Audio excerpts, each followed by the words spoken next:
Ok, vamos nos apresentar. Me chamo Aaron Cutler. Eu sou gringo, moro no Brasil faz quase 14 anos, tenho barbas e óculos. E este debate de nós conta com interpretação de livros. As tradutoras de hoje se chamam Regiane Eufrazino. Espero eu ter pronunciado corretamente. E Asa Poco. Espero ter pronunciado corretamente também. Então, essas são nossas tradutoras de hoje. Mariana?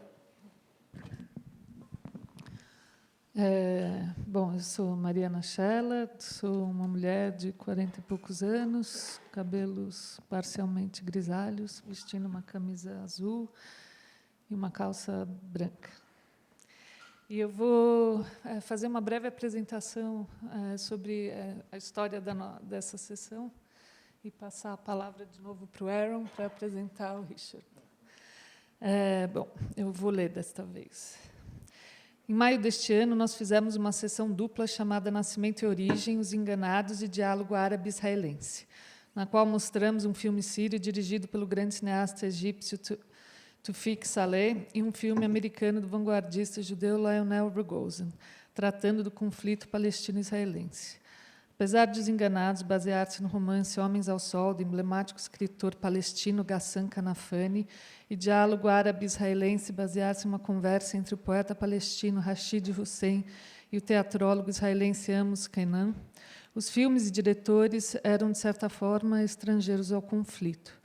Ao tomar conhecimento da bela obra sensível e sem rodeios de Michel Cleife, decidimos fazer uma sessão espelhada novamente sobre o conflito palestino-israelense, desta vez com cineastas locais que foram e são diretamente afetados por essa guerra permanente.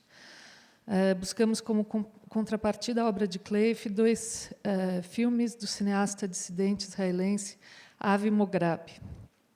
Cleife e Mograbi já haviam sido colocado lado a lado em uma retrospectiva conjunta no festival One World România, em 2019, e, ao conversarmos com Mograbi, ele sugeriu apresentarmos o filme de Cleife, A Memória Fértil, com Uma Vez Entrei num Jardim. E assim surgiu a sessão dupla.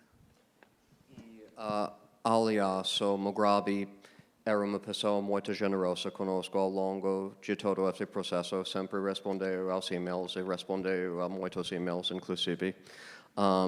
E este filme dele, Uma Vez Entrei num Jardim, passa amanhã, aqui a 7h20, novamente, no dia 25.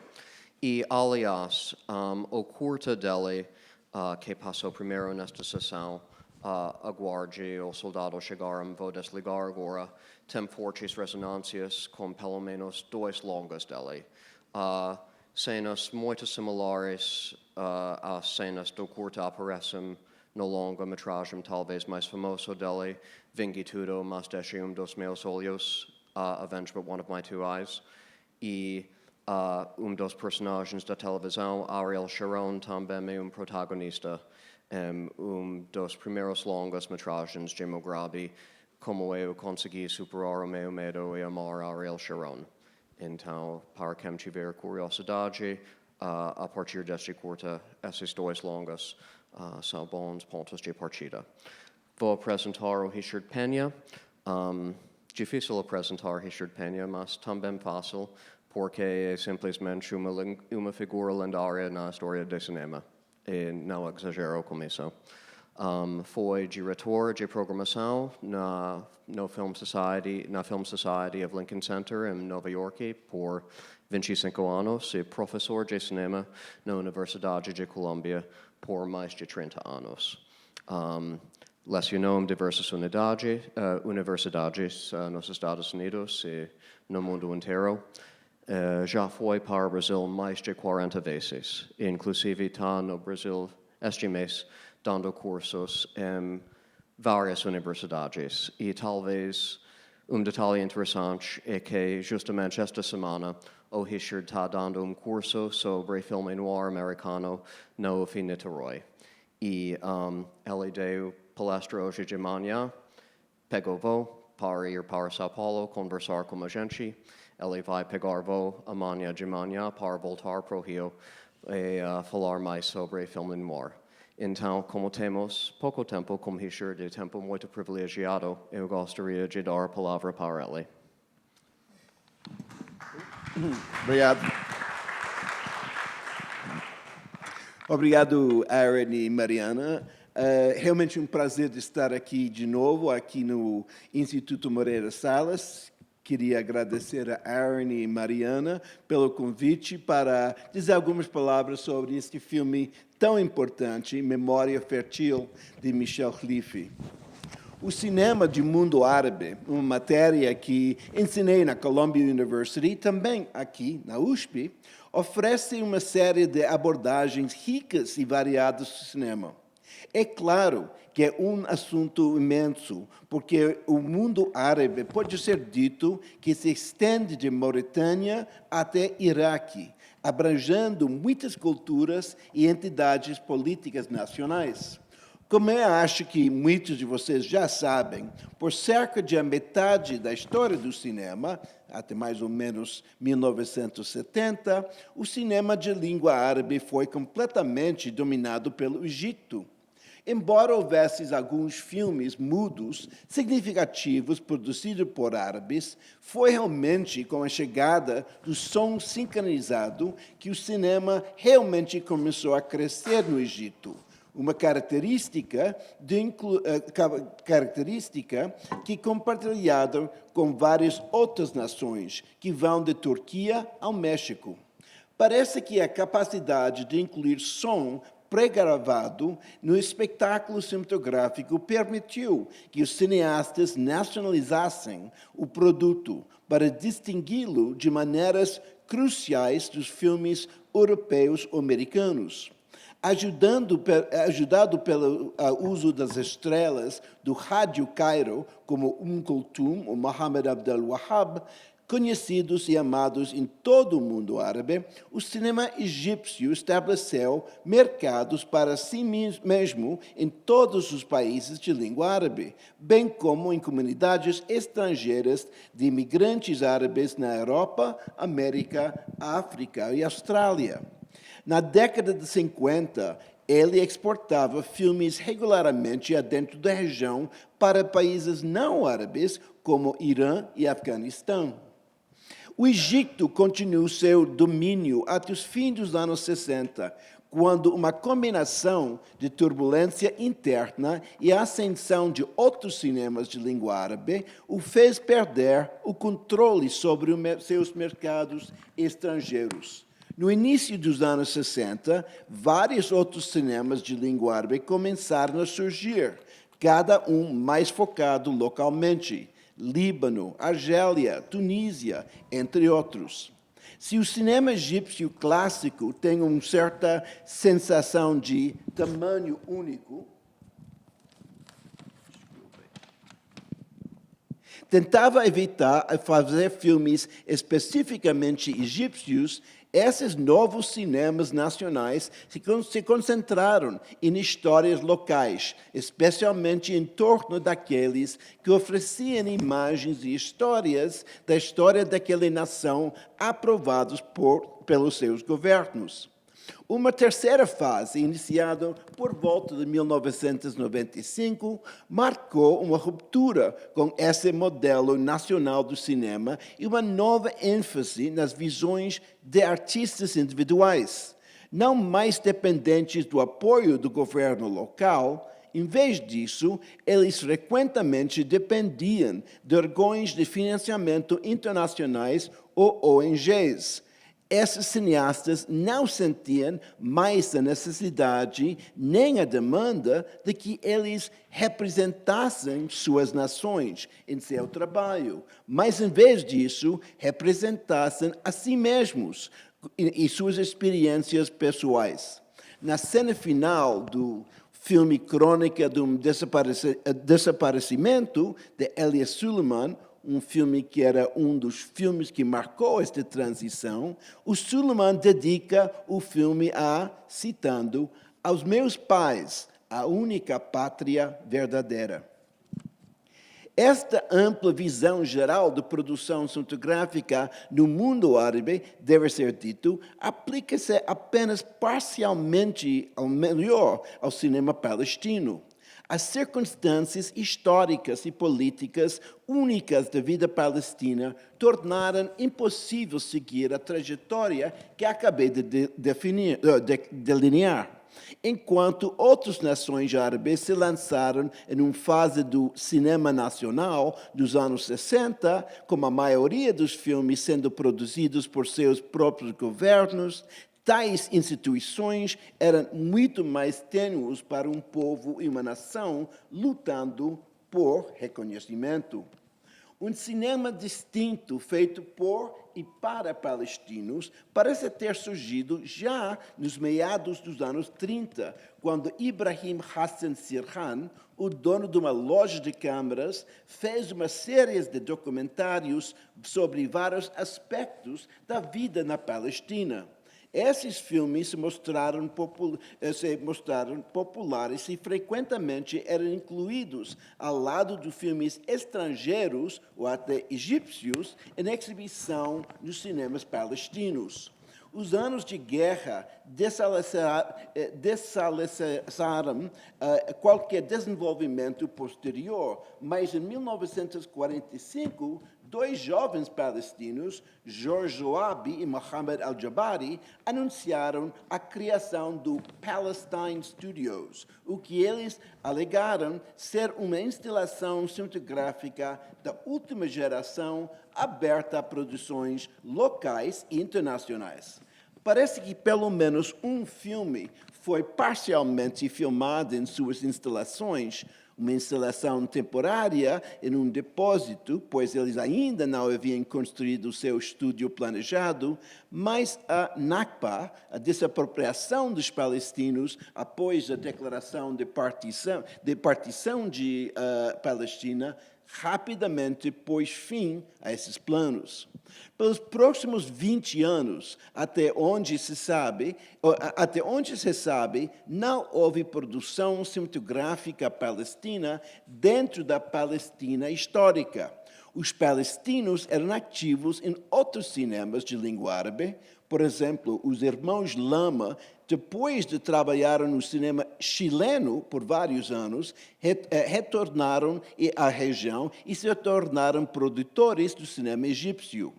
Essa situação mudaria com a Guerra de 1967, às vezes chamada a Guerra dos Seis Dias.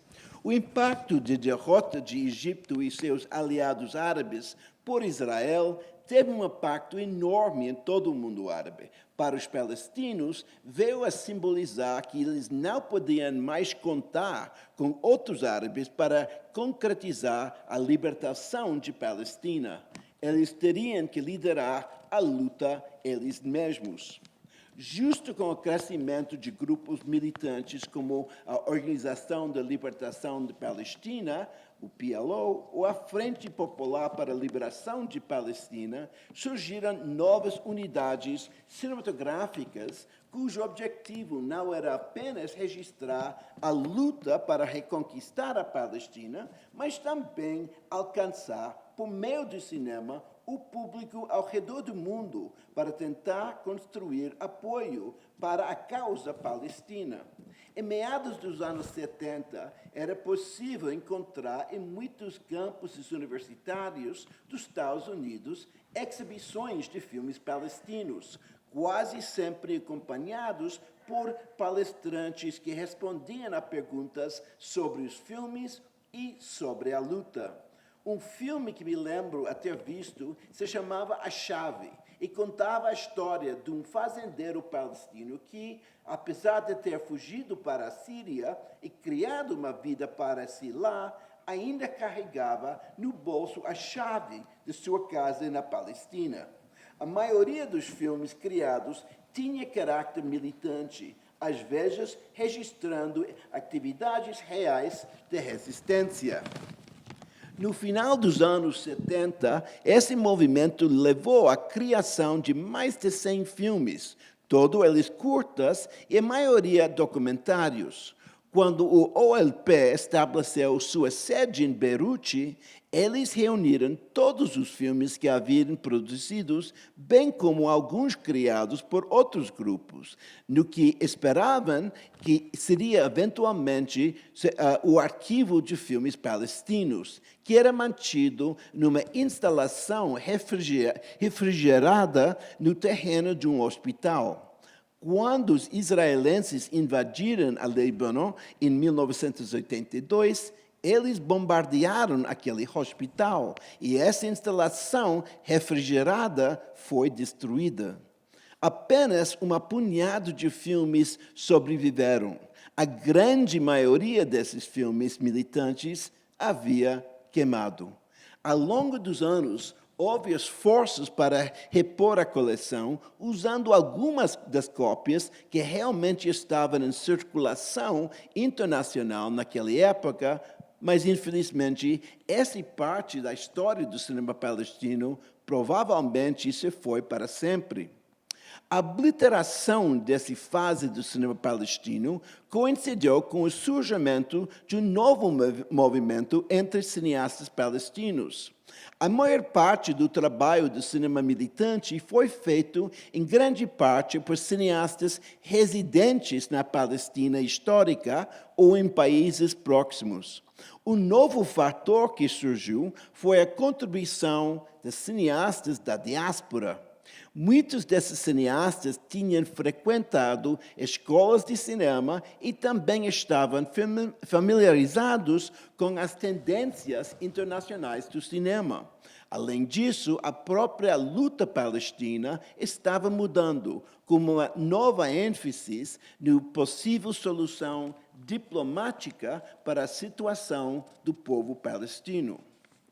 Esta nova fase do cinema palestino, de qual a memória fértil de Michel Cliffy foi um trabalho pioneiro, buscou focar mais na vida palestina do que em atividades militantes. Não é que essas obras fossem apolíticas, elas não eram, mas encontraram maneiras de dobrar sua política na textura da vida cotidiana. Esses novos filmes também estavam, é preciso dizer, mais dispostos a criticar a sociedade palestina, a revelar e discutir questões que há muito eram ignoradas ou silenciadas. Nascido em Nazaré em 1950, Michel Khalifi emigrou para a Bélgica em 1970 e, após uma série de empregos, conseguiu se matricular no INSAS, uma das escolas oficiais de arte e do cinema dentro da Bélgica. Após de formar, ele foi trabalhar para a televisão belga, trabalhando duro até que em 1980, ele foi capaz de fazer, com a ajuda da televisão, a Memória Fértil. O filme foca em duas mulheres palestinas, ambas vivendo na Palestina naquela época. Uma, Sahar, é poetisa e educadora. A outra, Farah, vem de uma família de agricultoras, mas estava trabalhando numa fábrica. As duas nunca se encontram, enquanto o filme alterna continuamente entre elas, seguindo Sahar enquanto ela lança um novo livro e Farah enquanto ela luta para recuperar as terras da sua família que haviam sido apropriadas pelo novo Estado israelense. O filme tem uma qualidade maravilhosa de cotidiano. Talvez não haja nada imediatamente especial sobre nenhuma dessas mulheres, mas à medida que o filme avança, uma profundidade inesperada em suas vidas se torna clara. Apesar das suas frustrações pessoais e políticas, essas mulheres lutaram para construir vidas para si mesmos e suas famílias. Cleffi mostra como, apesar dos problemas que enfrentam decorrentes da ocupação israelense, elas enfrentam problemas igualmente sérios devido às estruturas e atitudes rigidamente machistas na sociedade palestina. O filme não oferece soluções reais, além, talvez, de direitos para o povo palestino, mas celebra sua força e determinação. Assistindo o filme em preparação para esta noite, fiquei impressionado com a qualidade musical do trabalho de Cleffi. O filme contém várias passagens musicais, mas estou me referindo mais à estrutura geral do filme. Não é trajetória narrativa para nenhuma das mulheres, nenhum problema identificado e eventualmente resolvido. É difícil saber se as sequências que vemos estão realmente em algum tipo de ordem. No entanto, parece que a estratégia da estrutura de Cleffi era tecer essas cenas dispares em uma espécie de sinfonia, com cada nova cena alterando o ritmo e o tom do filme. Embora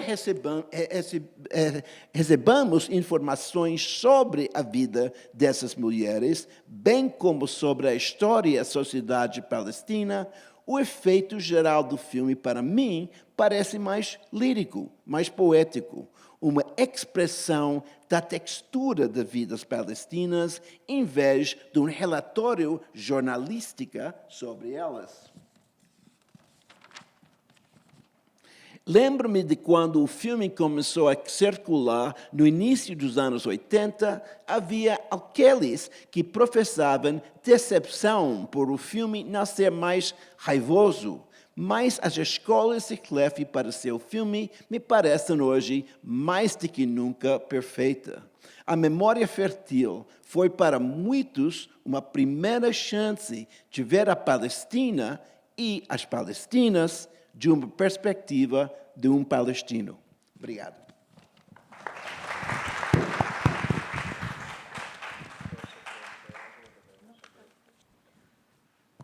Bom, alguém tem uma pergunta?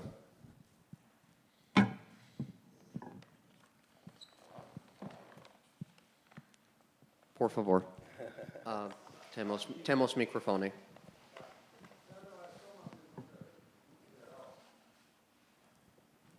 Richard, o cineasta Cleffi, ele deve ter feito outros filmes depois. Sim, talvez o filme... O microfone aqui. Porque, enfim, nós estamos nos anos 80, nesse caso, né? Sim. E uma situação muito diferente daquilo que foi acontecendo depois, principalmente a mais recente. Eu queria saber se houve algum tipo de registro cinematográfico dessa realidade dura, horrível, né? A partir dos últimos 5 anos, vamos dizer, ou mais, tá? Não, ele continua, ele mora ainda em Bélgica, trabalha sempre em coprodução com sinal à televisão, com vários órgãos oficiais do governo da Bélgica e também em coprodução com outros canais de televisão europeus, etc. Ele fez, em 87, um filme chamado Um Casamento em Galileia. Galileia, Wedding in Galilee, que é um filme que foi apresentado na quinzena em Cannes, fez muito sucesso na época e também foi lançado, pelo menos nos Estados Unidos e acho que na grande parte da Europa. Acho que era o primeiro longa-metragem de ficção feito adentro de Palestina histórico. E a história é muito interessante, é sobre uma família palestina, que é uma das grandes famílias de uma aldeia, que quer ter um casamento de um dos filhos. E o exército israelense fala que não podem, porque tem problema de não sei o quê. E, no fim, o pai da família palestina convida ao exército israelita para assistir à boda, para que eles possam ver que nada vai acontecer.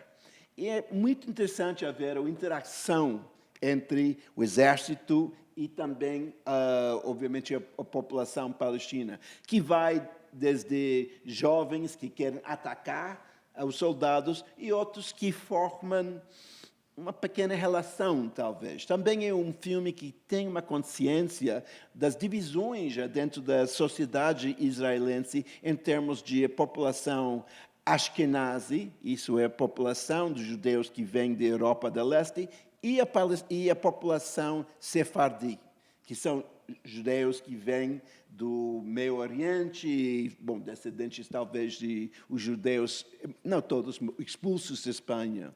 E o filme é muito, muito rica. Era um filme que, na época, recebeu críticas maravilhosas, tudo isso. Eu acho que, depois disso, o Clef continua a trabalhar. Talvez nunca chegou ao mesmo nível de reconhecimento internacional, mas continua. E acho que também é agora professor na sua própria escola, onde ele foi formado. So para acrescentar que o último longa-metragem de Clefi é filme de 2009. Então, temos das produções dos últimos anos que refletem os últimos tempos na região. Você quer comentar isso, Richard? O quê? O que veio após Clefi, filmes palestinos nas gerações após. Não, o isso é cinema coisa, tem uma geração. Quando eu falei deste novo fase, para mim, dentro do cinema árabe, que começa em 95, acho que os grandes promotores dessa nova fase são palestinos e libaneses, e muitas vezes pessoas que vêm da diáspora. Isso são comunidades de palestinos e libaneses que moram fora da região, mas que estão filmando temas e coisas que refletem o que está acontecendo lá. Nós, em Columbia University, onde eu era professor, tivemos uma geração de jovens cineastas palestinos, Anne-Marie Jaser, Sherian Davis, Bassam Jarbawi, Sami Zoabi. Somos muito orgulhosos de que nós tivemos formado toda uma nova geração de cineastas palestinos e que continua também. Então, e esses grupos, essas pessoas que eu mencionei agora, são gente que agora estão nesse novo moda da produção internacional, procurando dinheiro em vários países, tudo isso, e estão representados bastante bem nos festivais internacionais. Então, o cinema palestino agora, acho que é entre os cinemas mais ativos na região, certamente em termos do cinema árabe. Mais uma pergunta?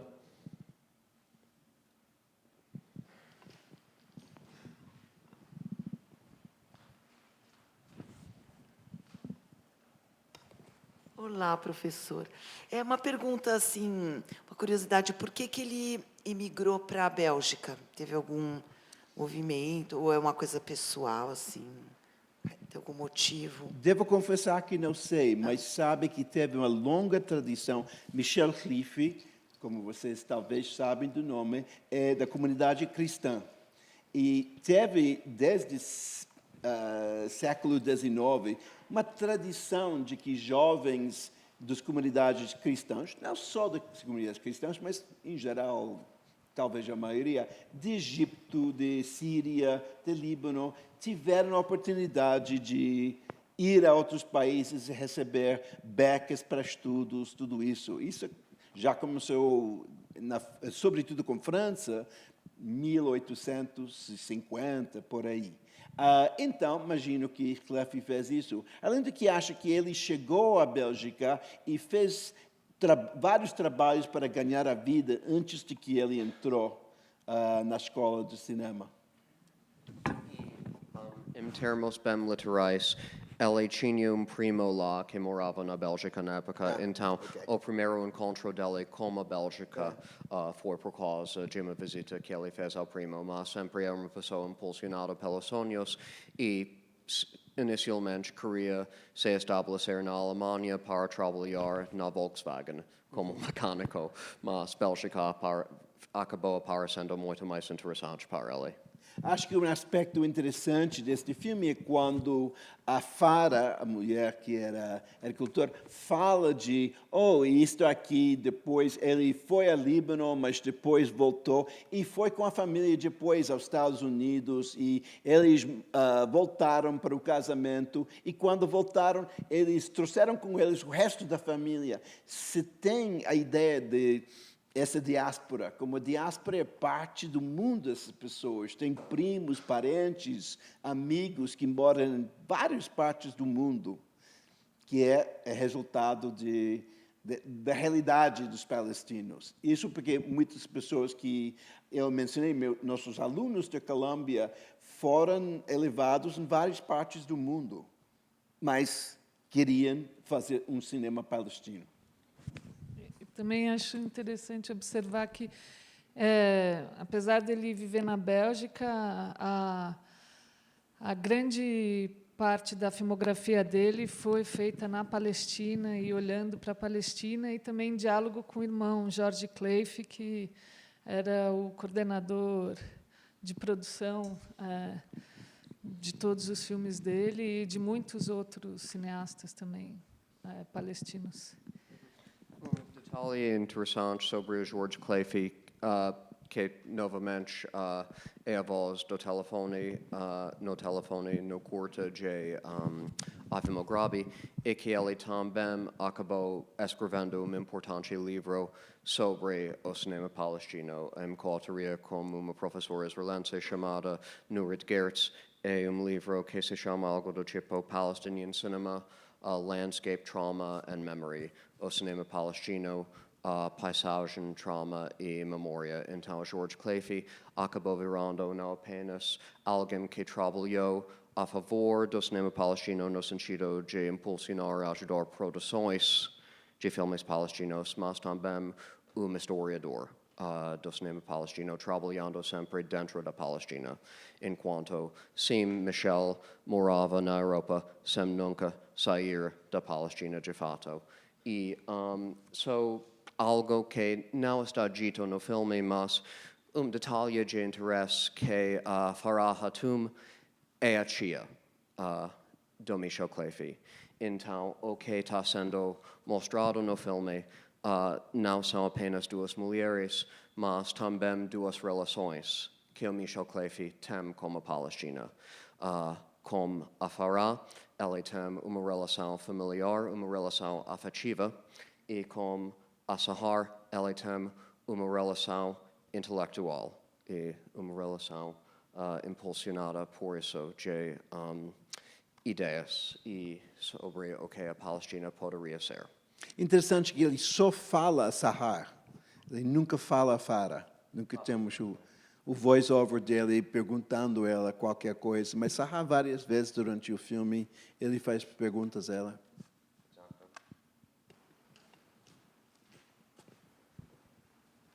Boa noite. Tem uma relação muito forte com a terra. As mulheres ligadas à terra, à produção, ao fazer, porque elas fazem coisas o tempo todo. Ou elas estão se cuidando, cuidando dos outros, ou trabalhando. Existe essa coisa do... A mulher faz, a mulher move. E eu achei muito bonito, porque eu vim totalmente assim, sem saber. Eu vou dizer, eu não sabia que era um diretor depois que eu vi. Mas eu acho importante ele dar voz. E aí você falou dessa questão de voltar para a Palestina. E eu lembrei de um filme, porque você falou do casamento, que ele fez um filme sobre o casamento, que chama O Adib, que é dirigido por uma diretora palestina. E eu queria saber se existe alguma relação dos diretores palestinos sobre se eles trabalham muito a família, porque eu vi poucos filmes palestinos que eu saiba, né? E tem essa coisa do retornar para a família, e sempre tem a questão do conflito, né? Porque está lá, não tem como ignorar. Inclusive, tem um diretor palestino que está sempre em Cannes, que ele faz uns filmes mais poéticos. Elias Suleiman, talvez. Isso, eu acho ele maravilhoso. Assim, eu adoro os filmes dele. Assim, mas ele não trabalha tanto com a questão da família. E eu queria saber se existe essa coisa mesmo de trabalhar a família, porque elas são a família, né? São mulheres que cuidam dos filhos sozinhos, mas eu queria saber se existe isso, se existe uma tradição, ou se apenas foi uma coincidência das coisas que eu vi. Muito obrigada. Sim, agora a coisa boa é que temos muito cinema palestino agora. Tem tantos jovens cineastas, tem outros que não são tão jovens que continuam. Então, mas o cinema palestino tem o dever de uma forma, criar uma sociedade, uma nação palestina. Às vezes se pode comparar a situação de Polônia durante o século XIX. Sabe que a Polônia desapareceu em 1793.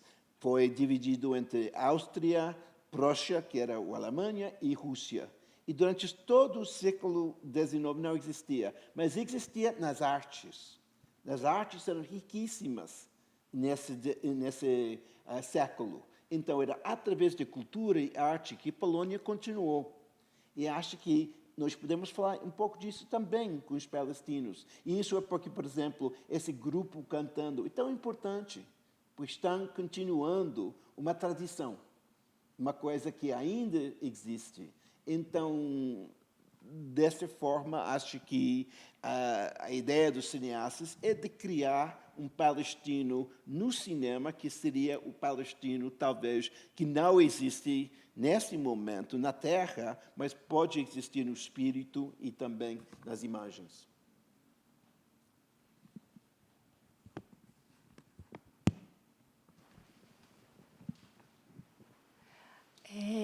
Vocês falaram um pouquinho sobre a ligação dos dois filmes e queria, enfim, comentar também uma coisa que me pareceu interessante, foi a presença da televisão nos dois, e talvez o Richard possa falar um pouco sobre talvez a presença da televisão, se tem alguma relação com esse desejo de nação do filme. E uma outra coisa que me pareceu uma semelhança foi na questão do quadro, assim, e da profundidade de campo, com coisas acontecendo em diferentes planos, assim. Então, a presença desse fundo e da paisagem, enfim, foi uma... E aí o Richard falou da questão da profundidade dessas mulheres que vai aparecendo com o tempo, né? Uhum. E aí fiquei curiosa para entender um pouco da realização, porque é um documentário, só que tem coisas que parecem ser muito planejadas, assim, quase ensaiadas. Então, enfim, se vocês puderem comentar mais um pouquinho. Acho que não tem, no meu conhecimento, nenhuma cena que era planejada desse jeito. Pode ser que o Cliff, depois de um tempo, sabia que eles iam fazer. Então, voltou, talvez, filmou quase a mesma cena antes e voltou para refilmar. Há uma coisa interessante do filme, era a decisão de Cliff de não incluir informação. Não temos, por exemplo, cartões que dizem que agora está fazendo isto, agora... Nada. Nós estamos lá, e, sobretudo, como estrangeiros, temos que tentar entrar nessa sociedade, porque nem tudo é claro para nós. E exatamente qual é até as relações entre as pessoas. Leva tempo para saber quem é a filha de Farah, por exemplo. E descobrir depois que ela foi casada, divorciou e casou de novo. E isso cria a tensão entre a mãe e a filha. Tudo isso, pouco a pouco, é revelado. Nós podemos imaginar, sobretudo, como era um projeto visto para a televisão, além de que teve uma vida teatral, a televisão insistindo que tem que ser mais clara a história. Vocês temos que identificar, temos que construir um narrativo, talvez, de um problema, uma situação, talvez seguir o lançamento daquele terceiro livro de Sahar. O filme faz nada disso. E acho que isso é interessante, isso porque as sequências ficam um pouco independentes. Não é que agora o Farah faz isto e Sahar faz o outro. Agora eles estão comendo, agora eles vão comer. Nada disso, não temos isso. É uma estrutura muito mais complexa. Isso porque tentei descrever como uma forma quase musical. Porque acho que é um filme de tono e de ritmo que nós vemos dentro das vidas dessas mulheres. Eu também queria fazer uma observação que é interessante sobre os outros filmes do Clay, ele varia muito no estilo. Como o Richard comentou, do Casamento na Galileia, que é um filme bem de ficção, mas depois ele vai para outros filmes com influência assim meio godarianos, e o último filme dele, que é uma ficção também sobre um cineasta um pouco autobiográfica. Então seria ele voltando para a Palestina para fazer um filme, e ele usa uma câmera de vídeo em diversos momentos, gravando entrevistas, e você vê a imagem do vídeo, né, que diferencia bastante da estética da imagem do filme, que me lembra muito também os vídeos mais caseiros que são gravados na Palestina, de denúncia. Então, esses vídeos no filme também têm essa função assim, de denúncia, com as entrevistas de palestinos que, né, sofreram durante o conflito. Mas tem também a televisão de uma outra forma, né? A televisão pelo vídeo. Este filme se chama Zindiq. É um filme, aliás, que Richard programou em Nova York, e talvez foi uma das únicas vezes que este filme passou nos Estados Unidos. E sobre Clay, ele, de fato, fez poucos filmes até agora, mas sempre com certo rigor de pensamento, podemos dizer assim, muita reflexão. No nosso site, mutualfilms.com, temos traduções de 2 textos, que é perfil de Avi Mugrabi, enquanto ele viaja para apresentar, uma vez entrei num jardim em alguns locais no próprio Israel, e texto escrito pelo próprio Clay sobre seu trabalho. E você vê que ele é alguém que pensa e repensa cada passo sobre como atingir cinema mais justo, talvez o cinema mais justo possível.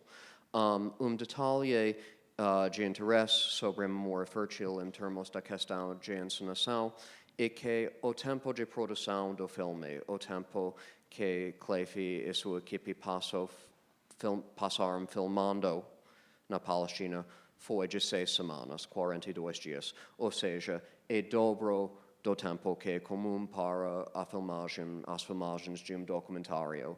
E ele achou essa quantidade de tempo essencial para entender qual tipo de filme ele estava fazendo. Então, a capacidade de poder fazer ao seu próprio ritmo, a ritmo mais lento, acabou ajudando ele justamente a atingir essa qualidade do filme que foi comentada.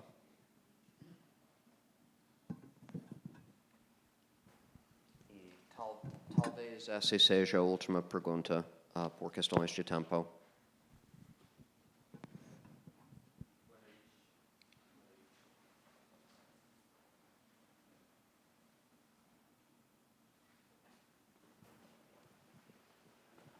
Boa noite. O Richard, no texto, você comentou de uma primeira geração do cinema palestino que era bem militante, e esse filme seria um expoente importante de uma segunda geração. Acho que vem dos personagens. Talvez se a gente pudesse fazer um exercício de imaginação, a tia dele seria uma personagem clássica desse primeiro momento. Ou seja, observar essa personagem que perdeu sua terra, uma situação talvez injusta. Mas quando a gente olha essa personagem e a gente tem uma contraposição com uma mulher, uma escritora, que sofreu também por conta de uma sociedade, dessa sociedade árabe, que é machista, que é repressora. Quando a gente vê esses 2 tipos de personagem separados, talvez traria um tipo de reflexão, mas juntos, da forma como foi filmado, pensando num projeto de um país, isso talvez traga outros tipos de reflexão E acho que a linguagem documental ela tem esse poder. Então, eu queria que vocês comentassem um pouco isso. Também gostaria de ouvir a opinião da Mariana, pensando que são mulheres.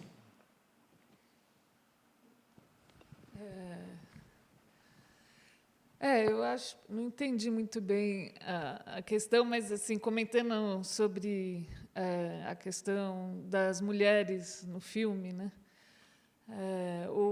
Esse foi um ponto importante para o Michel Clayf. Ele queria, de certa forma, um pouco combater o cinema militante, e ele enxergava nas mulheres um grupo duplamente oprimido naquela sociedade, porque, além de palestinas, eram mulheres numa sociedade muito machista, árabe. Então, a preocupação dele foi... mas também foi mostrar essas mulheres não como figuras oprimidas, que, às vezes, também era o que acontecia muito com o cinema militante, mas mostrar elas como pessoas de força, né, de força maior, lutadoras. Que tanto a tia, que não abria mão, não importava o que o filho dissesse, né, um homem e também a esposa do filho, mais jovens, tal, ela não abria mão da terra, do local onde ela viveu a maior parte da vida.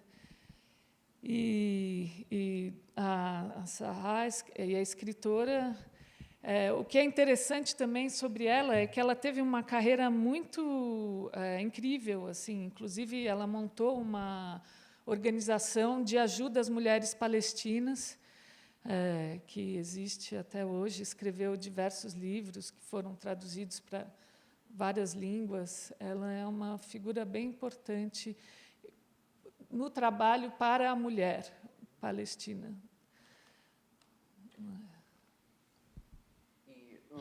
Detalhe, você queria dizer mais? Só pegando o gancho nesse sentido, o Richard falou os nomes de diversos cineastas palestinos importantes que estão trabalhando hoje em dia, e muitos dos cineastas palestinos importantes hoje em dia são, de fato, diretoras. Ele citou Anne-Marie Jassir, diretora de Wajib. Eu acrescentaria, por exemplo, no campo de documentário, Jumana Mana, e no campo de cinema experimental, Basma Al-Sharif, entre muitas outras. Então, essa é uma característica bem interessante, que os artistas palestinos, entre esses, temos muitas artistas femininas. É um processo que, podemos dizer, que começou nos anos 60, com todo o renascimento da cultura palestina, nos anos 60, com as novelas de Ghassan Kanafani, a poesia de Mahmoud Darwish e tudo isso, porque nos anos 50, a cultura palestina era completamente obliterada, não existia. O choque do Nakba realmente criou uma parálise dentro da sociedade. Então, começando os anos 60, chegou uma nova geração que começou a escrever sobre a situação, mas também só criar este mundo de cultura palestina, talvez para substituir um pouco a falta do verdadeiro histórica palestina. E continuando muito agora em termos, não só de cinema, artes plásticas também, que são muito ricas, muito ativas agora dentro da comunidade.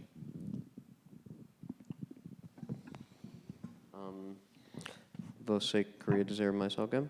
Mais alguma coisa? Queria dizer mais algo? Bom, eu posso comentar rapidamente. Os filmes de Clayf, todos os filmes iniciais dele até o início de 2000 foram restaurados pela Cinemateca Real da Bélgica.